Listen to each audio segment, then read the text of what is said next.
તો નાનપણથી religious books વાંચવાના હિસાબે મને વધારે રિલિજિયસ સાઈડમાં વધારે ઇન્ટરેસ્ટ હતો, વધારે ને વધારે એમાં મજા આવતી હતી.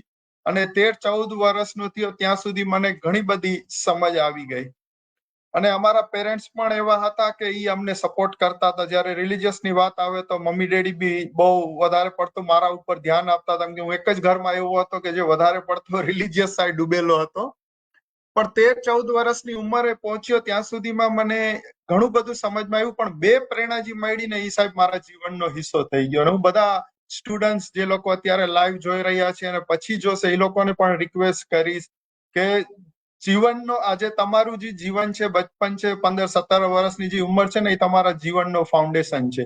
એ ફાઉન્ડેશનને જેટલું પોઝિટિવ અને કન્સ્ટ્રક્ટિવ તમે ડેવલપ કરશો એટલું આગળની તમારી લાઈફ બનશે. જેવી રીતના મારી લાઈફની વાત કરું, અમારી ગરીબી એટલી હતી, એજ્યુકેશનનું કોઈ મોટિવેશન નહોતું કે કોઈ સપોર્ટ નહોતો, પણ રિલિજિયસ બુક્સ અમને અન્ડરસ્ટેન્ડિંગ ઓફ લાઈફ અમને શીખાડતી હતી.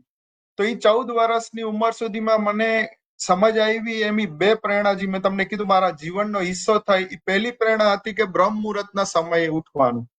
હવે બ્રહ્મ મુહૂર્તની અંદર ઘણું બધું અલગ અલગ આપણા ધર્મગુરુઓ બોલતા હોય છે, પણ મને જે સમજ આવી કે ભાઈ સૂરજ નીકળે એના 3 કલાક પહેલા, જેનો ગુજરાતીમાં આપણે પહેલો પોર કહીએ છીએ, એ આખો બ્રહ્મ મુહૂર્તમાં ગણાય છે કે જે બહુ સ્પિરિચ્યુઅલી અને બહુ પાવરફુલ, અને અમૃત વેળા કીએ, અમૃત કાલ કીએ, બ્રહ્મ મુહૂર્ત કીએ છે. ઘણા બધા અલગ અલગ નામથી અલગ અલગ સમાજમાં બોલતા હોય. તો 14 વર્ષની ઉંમરે મેં 3 વાગે ઉઠવાનું શરૂ કર્યું અને મેડિટેશન ધ્યાનમાં બેઠવાનું શરૂ કર્યું. સ્ટાર્ટિંગમાં મને થોડીક ચેલેન્જ આવતી હતી, પણ એક વાંચવાની આદતના હિસાબે એક મોટિવેશન હતું કે નહીં, મને આની અંદર આગળ વધવું છે. તો ધ્યાનમાં બેસવાનું ચાલુ કર્યું રેગ્યુલર. પણ થોડો ટાઈમ પછી મને એમાં આનંદ આવવા માંડ્યો, એમાં મજા આવવા માંડી, એમાં કંઈક ડિફરન્ટ ફિલિંગ લાગવા માંડ્યું. તો ધ્યાન પછી હું આગળ શીખતો ગયો કે આગળ નેક્સ્ટ સ્ટેપ વોટ.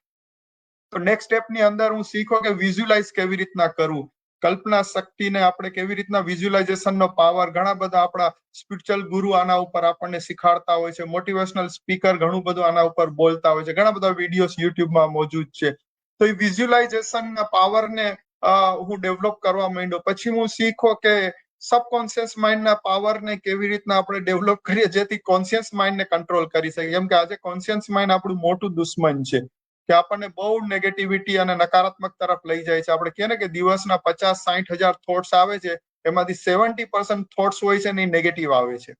તો હવે ઈ નેગેટિવ થોટ્સને કાબુમાં કરીને એને કેવી રીતના પોઝિટિવમાં કન્વર્ટ કરવા, એના માટેની એક એક્સરસાઇઝ છે સેલ્ફ ટોક. પોતાની જાત સાથે વાતો કરો, અફિર્મેશન કહીએ કે આપણે સેલ્ફ રિયલાઇઝેશન કરીએ. તો એ મને નાની ઉંમરની અંદર મને સમજમાં આવી ગયું. તો મેં મારી પોતાની જાત સાથે જ્યારે પણ એકલો હોય, કોઈ પણ જગ્યાએ પોતાની જાત સાથે વાતો કરવાનું શરૂ કર્યું. લાઈક હું તંદુરસ્ત છું, હું તંદુરસ્ત છું, હું સ્ટ્રોંગ છું, હું શાંત છું, હું સક્સેસફુલ છું. આવી બધી બચપનથી આ બધું શરૂ કર્યું. પછી અમારી પ્રેયર્સ હોય છે એ ચાલુ કરી. હોલી બુક્સ રીડિંગ કરવાનું તમને કીધું, અને પછી વોક કરતો તો મારો ફ્રેન્ડ સાથે ડેઈલી બચપનથી. એમ કરીને 3 થી લઈને 7 વાગ્યા સુધી 4 કલાક મારી જાતને આપવાનું શરૂ કર્યું. આજે બી સાહેબ એ વાતને 40 થી 42 વર્ષ થઈ ગયા. આજે બી રોજ 3 વાગે ઉઠું છું, પેલી 4 કલાક મારી જાતને આપું છું.